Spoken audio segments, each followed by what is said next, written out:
Nah, tentunya kita baca hadis ini butuh penjelasan ulama ya.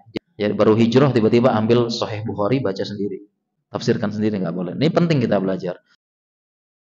Terkait kalau kita manajemen emosi, alhamdulillah dalam Islam ada solusi. Banyak hadis-hadis, banyak bahkan contoh dari Nabi Shallallahu Alaihi Wasallam. Manajemen emosi. Jadi jauh sebelum motivator. Ini kan bahasa-bahasa ini ya, bahasa-bahasa zaman now ya. Bahasanya motivator, bahasanya manajemen emosi, gangguan mental, kesehatan jiwa, dan sebagainya. Sebenarnya kalau kita kembali kepada agama sudah ada sebenarnya hadis yang menyebutkan, bahkan contoh dari Nabi Shallallahu Alaihi Wasallam terkait dengan emosi atau marah. Hadis banyak.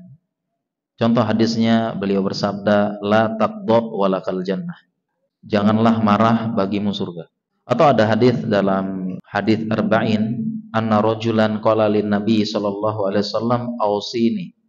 Ada seseorang datang kepada Nabi Shallallahu Alaihi Wasallam, kemudian dia mengatakan, wahai Nabi, berikan aku nasihat. Kemudian waqala la taqdab faraddada miraran, ya, waqala la taqdab. Nasihatnya Nabi kepada orang ini, jangan marah, la taqdab, jangan marah. Kemudian dia ulangi lagi, ada nasihat yang lain Nabi, la taqdab, jangan marah. Ada nasihat yang lain Nabi, la taqdab, jangan marah. Nah, tentunya kita baca hadis ini butuh penjelasan ulama ya. Jadi itulah belajar agama nggak boleh baca-baca sendiri ya. Ya baru hijrah tiba-tiba ambil Sahih Bukhari baca sendiri. Tafsirkan sendiri nggak boleh. Ini penting kita belajar. Kenapa? Karena di situ terjemahnya la taqdab, jangan marah. Ya, pertama, kenapa Nabi Shallallahu Alaihi Wasallam memberikan nasihat kepada orang ini? Karena penjelasan ulama, Nabi sudah tahu orang ini tipenya temperamental. Jangan marah. Dia tahu temperamental, jangan marah. Ya, sehingga bagi orang yang punya jiwa temperamental, memang dia ya harus menahan marah. Kemudian yang kedua, bukan berarti nggak boleh marah sama sekali. Bukan berarti nggak boleh marah. Ya, karena Nabi pun marah. Bahkan Nabi dalam hal tertentu marah, hatta yahmarra wajuhu. Beliau marah sampai wajahnya memerah. Dalam beberapa hadis, Nabi SAW marah sampai wajahnya memerah. Terutama ketika agama beliau dihina. Jadi kalau beliau itu kehormatan beliau dihina, beliau nggak marah ya. Ya banyak ya yang nggak sopan sama beliau, kasar, tapi beliau nggak marah. Tapi ketika marah ini, ketika dalam urusan agama beliau marah besar. Ya sebagai contoh misalnya ada sahabat Usamah gitu ya, ada orang ya sedang perang gitu ya, ada orang kemudian ketika mau dibunuh sama Usamah, dia bilang la ilaha illallah gitu ya. Orang itu langsung tiba-tiba bilang la ilaha illallah.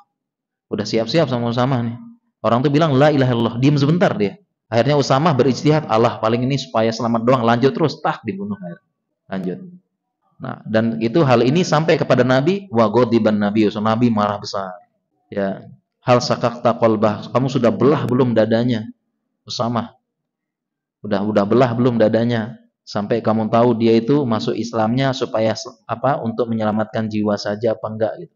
Dan Nabi marah besar saat itu sampai Usamah bilang, aduh seandainya saya baru masuk Islam katanya. Seandainya aku baru masuk Islam, sehingga Nabi memaklumi. Marah. Nah, sehingga jangan disangka dari hadis ini la taqdab itu jangan marah. Maksudnya dari hadis ini adalah bagaimana cara melampiaskan marah. Nah, ini baru maksudnya ini. Marah ya, Umar bin Khattab marah. Yang terkenal beliau gilzoh. Beliau orangnya tegas, gilzoh. Ya. Tapi melampiaskan kemarahan. Kita bisa marah itu, tetapi marah itu tidak harus dengan cara dilampiaskan. Bisa dengan sikap, bisa dengan tekstur, bisa dengan gerak-gerik, atau bisa dengan memberikan pelajaran bagi dia. Tidak mesti dengan mencaci maki, teriak, apa dan sebagainya. Bisa, ya. Bahkan kita bisa menunjukkan kita sedang marah dengan ekspresi saja, tanpa harus banting, teriak, apa nggak perlu. Sehingga dimaksud dengan la taqdab itu adalah melampiaskan kemarahan. Hati-hati ketika melampiaskan kemarahan. Sedang marah kemudian dilampiaskan. Nah ini, yang dikontrol melampiaskan amarahnya. Seperti itu. Kemudian bagaimana solusinya? Solusinya kita rifqun namanya, rifq. Lembut. Sebagaimana sabda Nabi SAW, inna rizqa la yakunu fi syai'in illa zanah, wala yunza'u min syai'in illa syanah. Sesungguhnya kelembutan itu tidaklah terdapat pada sesuatu melainkan akan menghiasi. Kelembutan kalau berada pada suatu hal dia akan menghiasi, tidaklah kalau dicabut dia akan merusaknya. Ya, jadi bagaimana kita ini belajar Ustadz, saya ini orangnya temperamental, aslinya memang begitu, sudah dari sana wataknya. Jawabannya belajar, bukan uzur. Ingat, bukan nggak boleh marah ya, bukan nggak boleh marah sama sekali, tapi kita mengontrol pelampiasannya itu. Kemudian ada yang bilang saya memang aslinya gampang marah, gampang emosian, bukan uzur. Yang dilatih itu bukan itunya, tapi bagaimana melampiaskannya itu, menahannya di situ.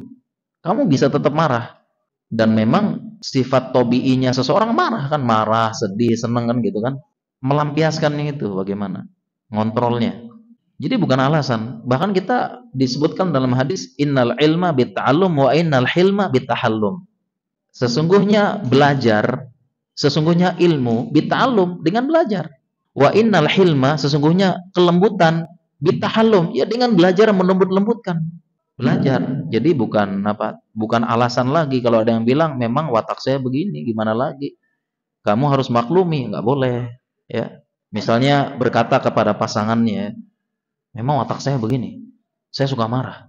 Kamu maklumin, nggak boleh begitu. Harus belajar tahallum, nggak boleh. Belajar yang bisa mengurangi. Bilang abang tetap bisa marah, tapi pelampiasannya itu yang bitahallum tadi, ya kan? Diatur seperti itu.